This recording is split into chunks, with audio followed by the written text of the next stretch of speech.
প্ৰতিটো জব নোটিফিকেশ্যনৰ লগতে চৰকাৰী আঁচনি স্কলাৰশ্বিপ ইত্যাদিৰ বিষয়ে জানিবলৈ কেৰিয়াৰ হাইপটো ছাবস্ক্ৰাইব কৰি ল'ব। তাৰ লগতে বেল আইকনটো দবাই দিব। লগতে ভিডিঅ'টো এটা লাইক কৰিব, লগতে শ্বেয়াৰ কৰিব নাপাহৰিব। বন্ধুসকল, আকৌ আমি লৈ আহিছোঁ নতুন এটা জাননী, যিটো জাননী গভৰ্ণমেণ্টৰ পৰা জাৰি কৰিছে। জাননীটোৰ কি আছে যে অসম সংখ্যালঘু উন্নয়ন বৰ্ডৰ 2023-24 বিত্তীয় বৰ্ষৰ বাবে জাননীটো দিয়া হৈছে। তো আহক আমি সম্পূৰ্ণকৈ আলোচনা কৰিম বা সম্পূৰ্ণকৈ বস্তুখিনি আমি ডিছকাছ কৰিম যে ইয়াতে কি আছে, কেনেকুৱা ধৰণৰ ইয়াতে কি কৰা হৈছে, যে বস্তুখিনি চৰকাৰৰ পৰা আঁচনিখিনি দিয়া হৈছে, লগতে ইয়াৰ বাবে আপোনাৰ ন্যূনতম কোৱালিফিকেশ্যন কি লাগিব, লগতে আপুনি ইয়াতে এপ্লাই কৰিব গ'লে আপোনাৰ বয়সৰ ঊৰ্ধ্বতম সীমা কিমান থাকিব, গোটেইখিনি বস্তু আমি ডিটেইলছত আলোচনা কৰিম। অন্তত এটা কাম কৰিব, যদি আপোনাৰ হয়তো শিক্ষাগত অৰ্হতা যথেষ্ট পৰিমাণৰ আছে, যদি আপুনি হয়তো ইয়াৰ বাবে হয়তো নিজকে হয়তো তেনেকৈ ভাবা নাই, তেতিয়াহ'লে এটা কাম কৰিব, অন্তত আপোনাৰ ওচৰে পাজৰে থকা যিমানখিনি হয়তো দুখীয়া শ্ৰেণীৰ মানুহ আছে বা হয়তো যোনে হয়তো ডিজাৰ্ভ কৰে বস্তুখিনি, তেখেতলৈকে ভিডিঅ'টো নিশ্চয় এবাৰ হ'লেও শ্বেয়াৰ কৰিব। সেইখিনি আপোনালোকৰ আমাৰ বিনম্ৰ অনুৰোধ থাকিব।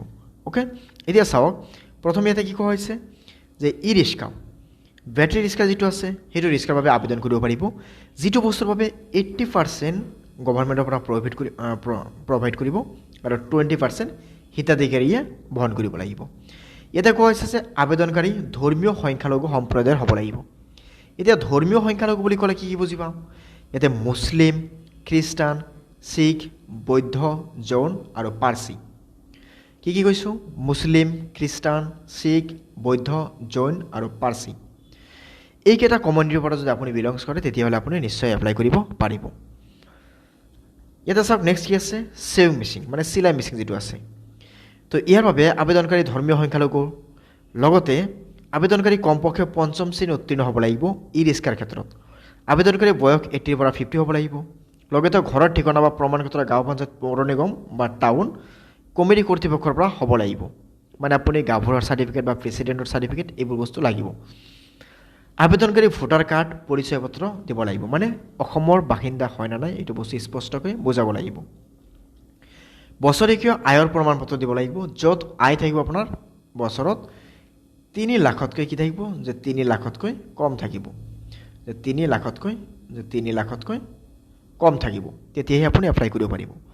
নেক্সট চেভিং মেচিনৰ বাবে ছেম কণ্ডিশ্যন আছে, কিন্তু এইটো কেৱল কি ধৰ্মীয় সংখ্যালঘু মহিলাৰ বাবেহে হ'ব, পুৰুষৰ বাবে নহয়।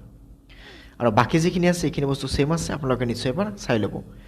নেক্সট কি আছে? Fashion design machine. Fashion design machine হ'বলৈ হ'লে কি কৈছে?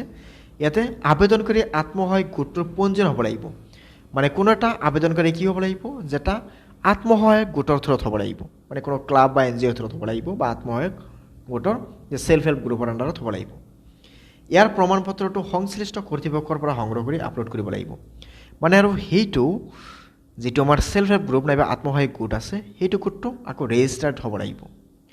আত্মসহায়ক গোটত কমে 10জন সদস্য থাকিব লাগিব, এটলিষ্ট 10 মেম্বাৰ থাকিব লাগিব। আত্মসহায়ক গোটৰ নামত বেংক একাউণ্ট থাকিব লাগিব, আত্মসহায়ক গোটৰ সমস্যা ঠিকনা আৰু পৰিচয় পত্ৰ দিব লাগিব, মানে নিজৰ এড্ৰেছটো বা সেইটো মানে ছেল্ফ হেল্প গ্ৰুপৰ এড্ৰেছটো থাকিব লাগিব। আবেদনকাৰী আত্মসহায়ক গোটৰ সদস্যসকলৰ ধৰ্মীয় সংখ্যালঘুৰ সম্প্ৰদায়ৰ হ'ব লাগিব। আকৌ সেইকেইজন মেম্বাৰ কি হ'ব লাগিব? মাইনৰিটিৰ পৰা বিলংছ কৰা হ'ব লাগিব। নেক্সট আছে কি?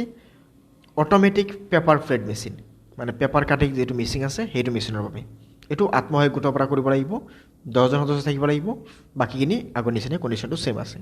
ঠিক আছে, এতিয়া চাওক, নেক্সট টাইমে চাবলৈ গ'লে আকৌ এটা বস্তু ইয়াতে দিয়া হৈছে যে মাইনৰিটি মুছলিম, খ্ৰীষ্টান, শিখ, বৌদ্ধ, জৈন আৰু পাৰ্চী, ইয়াৰ বাবে পাঠ্যক্ৰমৰ মুঠ খৰচৰ 80% চৰকাৰী অনুদান আৰু 20% হিতাধিকাৰীয়ে বহন কৰিব লাগিব। এতিয়া আপুনি যদি হয়তো গ্ৰেজুৱেট অলৰেডি পাছ কৰিছে, তেতিয়াহ'লে আপুনি ইয়াৰ বাবে এপ্লাই কৰিব পাৰিব। আগৰ যিখিনি বস্তু আছিল সেইখিনি বস্তু আমাৰ বিশেষকৈ কি আছিল, যে কৰ্মক্ষেত্ৰত আমি বিশেষকৈ ব্যৱহাৰ কৰিবলগীয়া বস্তুখিনি আছিল। এইবাৰ কি আছে? এডুকেশ্যন ছেক্টৰৰ পৰা কোৱা হৈছে, ইয়াতে কি কোৱা হৈছে যে UPSC মানে কি আছিল?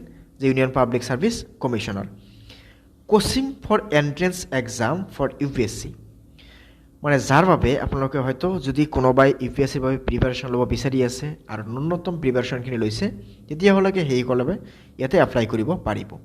ইয়াতে চাওক কি কৈছে, শিক্ষাগত অৰ্হতা কি আছে?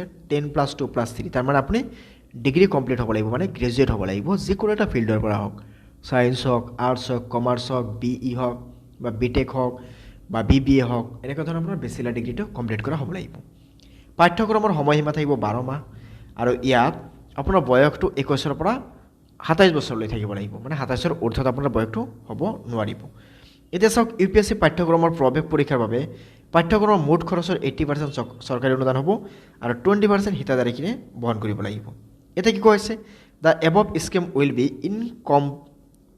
incomplimented subject to receive for the FOC from the government gov এটা কি আছে যে এইটো স্কিম কি হ'ব যে যেটো স্কিমৰ কথা কোৱা হৈছে এই স্কিমৰ গোটেইখিনি বস্তু আমাৰ মাইনৰিটিৰ যেটো হেৰি আছে বা হয়তো কমিউনিটি আছে সেই কমিউনিটিৰ বাবে হ'ব যত টোটালি বস্তুখিনি গভৰ্ণমেণ্টৰ পৰা প্ৰভাইড কৰি আছে ওকে তাৰপিছত কি কৈছে annual income certificate should be received annual income সাৰ্টিফিকেটটো আপলোড কৰিব লাগিব যত আপোনাৰ পাৰ ইয়াৰ ইনকামটো 3 লাখতকৈ কম থাকিব আৰু ইয়াতে কি কোৱা হৈছে চাওক for any official certification clarification call this number আপোনাৰ যে কোনো ধৰণৰ ডাউট থাকিলে আপুনি 9635998002 এইটো নম্বৰত আপুনি কল কৰি সবিশেষ জানিব পাৰে লগতে আপুনি এটা কাম কৰিব পাৰে কিবা ডাউট থাকিলে নিশ্চয় আপুনি কমেন্ট কৰি জনাব পাৰে আমি কমেন্টত আপোনাক ৰিপ্লাইখিনি দি দিম ওকে সো নেক্সট আমি পৰৱৰ্তী ক্ষেত্ৰত কোনো এটা জব নোটিফিকেশন নাইবা স্কলাৰশিপ হওক নাইবা বেলেগ কিবা হলে আমি লৈ আহিম তো তেতিয়ালৈকে ধন্যবাদ